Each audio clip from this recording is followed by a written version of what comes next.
इब्लीस को फरिश्ता कहने से इब्लीस फरिश्ता तो ना बना, लेकिन हाँ उसे वो फरिश्ता ज़रूर कहा जा सकता है कि जिसे अल्लाह ने जन्नत से निकाल दिया था। ऐसी ही कहानी कोई डॉक्टर उमर रफ़ीक की है, जिसे doctor association, young doctor association और डीएचक्यू झांग इस डॉक्टर को फरिश्ता बनाकर पेश कर रहे हैं। हालांकि ये फरिश्ता है नहीं, ये फरिश्तों के रूप में एक भेड़िया है।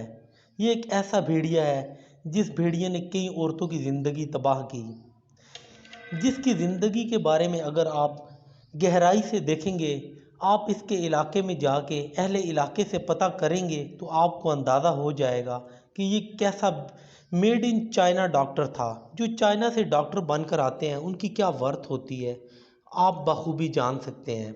इस डॉक्टर ने सबसे पहले अपनी फ़र्स्ट कज़न के साथ शादी की और उसके बाद उसे डाइवोर्स दे दी और काफ़ी अरसा उसको डाइवोर्स ना दी और उसे बहुत जलीलो ख्वार किया मुआशरे में।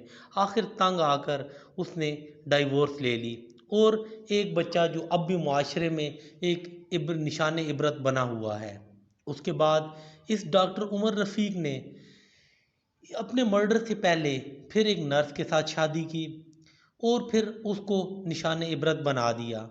फिर उसके बाद जो इसकी तीसरी वाइफ, जो अब इसकी बीवी थी, वो अब इसकी ज़िंदगी में मौजूद थी। उसकी बाद ज़िंदगी में रहने के बावजूद अब ये शर्जील रहमान की बीवी, जो कि डॉक्टर ऐमन इसकी कोलीग थी, उसके साथ नाजायज़ ताल्लुकात बनाए हुए हैं। डॉक्टरों को किसने हक दिया है कि आप किसी की ज़िंदगी के साथ खेलो, किसी की बीवी, किसी की इज्जत के साथ खेलो, खिलवाड़ करो, उसके साथ नाजायज़ ताल्लुकात कायम करो और उसे खुला के ऊपर मजबूर करो और उसके लिए वकील हायर करके और उससे खुला लेने के लिए उसे मजबूर करो। ऐसी ही कहानी है डॉक्टर उमर रफ़ीक की। अब मैं आपको इसके मर्डर की एक एक चीज़ हक़ाइक़ के साथ बयान करूँगा। कैसे डॉक्टर उमर रफ़ीक, जो कि वरियाम वाला झंग का रिहायशी है, और उसने किस तरह से डॉक्टर ऐमन, जो कि शर्जील की बीवी थी, उसके साथ नाजायज़ ताल्लुकात बनाए और शर्जील के काफ़ी रोकने के बावजूद ये बाज ना आया। फिर उसके बाद एक मन घड़त कहानी बनाई गई कि उसे हॉस्पिटल से उठाया गया। ऐसा कुछ भी नहीं है। इसके उसकी बीवी के साथ नाजायज़ ताल्लुकात थे और उसी एमा पर ये वहाँ पर गया और उसके बाद उन्होंने इसके मोबाइल में से वीडियोस निकाली और जो कि इंतहाई नाजेबा वीडियोस थी। आज भी अगर इसके मोबाइल की फोरेंसिक करवाई जाए तो आपको अंदाज़ा हो जाएगा आज जिस डॉक्टर को फरिश्ता बनाकर पेश किया जा रहा है, उस डॉक्टर की असल हकीकत सारी दुनिया के सामने आ जाएगी और सारी दुनिया पहचान जाएगी ये फरिश्ता नहीं, ये भेड़िया है और डॉक्टरों के रूप में छुपी ये काली भेड़ है। अब इस वक्त सब उस डॉक्टर एसोसिएशन को ले लें, यंग डॉक्टर एसोसिएशन को ले लें, वो सब इसके लिए मुतहर्रिक हुए हैं। वो क्यों मुतहर्रिक हैं? क्योंकि उन्हें इसकी असलियत पता चल चुकी है। एक जैली पोस्टमार्टम रिपोर्ट तैयार की तमाम डॉक्टर्स ने मिलकर, डीएचक्यू को एहतजाज रिकॉर्ड करवाया गया, ओपीडी बंद की गई, इमरजेंसी बंद की गई। इन डॉक्टर्स को किसने इख्तियार दिया है कि किसी की भी ज़िंदगी के साथ खेलो, खिलवाड़ करो और तीन तीन चार चार औरतों के साथ नाजायज़ ताल्लुकात कायम करो। उसके बाद जब दिल करे उन्हें डाइवोर्स दे के उन्हें आप मुआशरे में निशान इबरत बना दें और उसके बाद आपको कोई पूछे भी ना और फिर आपके लिए तमाम डॉक्टर्स की एसोसिएशन खड़ी हो जाए। यूट्यूब भरा पड़ा है, आप देख सकते हैं। डॉक्टर अफ़ान को भी इंसानियत याद आ गई है, लेकिन वहाँ पर तमाम इंसानियत के दरवाजे बंद हो चुके थे जब शर्जील की बीवी को एक नाजायज़ ताल्लुकात का निशाना बनाया जा रहा था। उस वक्त डॉक्टर अफ़ान कहाँ पर थे? उस वक्त डॉक्टर की यंग डॉक्टर एसोसिएशन कहाँ पर थी?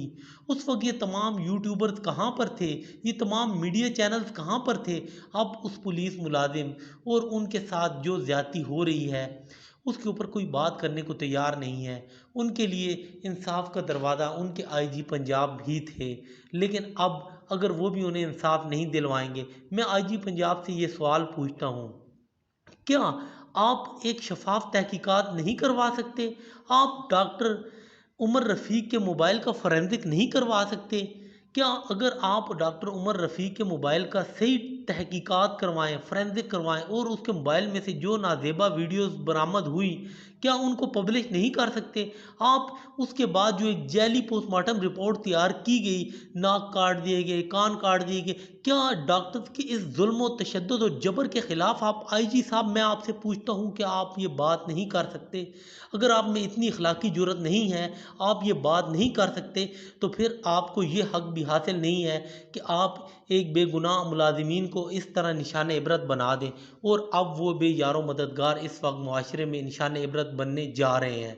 आईजी साहब, आप वालिदैन की हैसियत रखते हैं, आपको चाहिए कि आप एक डॉक्टर की एसोसिएशन अगर और अपने एक करेक्टर लेस एक ऐसे डॉक्टर की जो किरदार का इंतहाई बुरा, जिसने चार चार औरतें ऑन रिकॉर्ड पे रखी हुई थी, अपनी कज़न को डाइवोर्स थी, नर्स को डाइवोर्स थी, बीवी, उसके बाद डॉक्टर ऐमन, जब चार चार औरतों के साथ नाजायज़ ताल्लुकात वाले डॉक्टर्स के लिए उसकी डॉक्टर्स की यंग एसोसिएशन खड़ी होती है, तो आईजी साहब आप अपने एक बाकिरदार एक ऐसे इदारे के मुलाजमीन, आपको पता है कि वो इदारा कितना मुकद्दस और कितना मुतहर्रिक इदारा है, क्या आप उस इदारे को, आपको उनके काम का अंदाज़ा है? आज अगर आप पंजाब के अंदर सुख का सांस ले रहे हैं तो आप उसी इदारे की वजह से सुख का सांस ले रहे हैं। आपको खड़ा होना चाहिए। आईजी साहब, मेरी आपसे आजिज़ाना दरख्वास्त है कि आपको अपने मुलाजमीन के लिए स्टैंड लेना पड़ेगा, उनके साथ नाइंसाफ़ी ज़्यादती नहीं होने देनी चाहिए।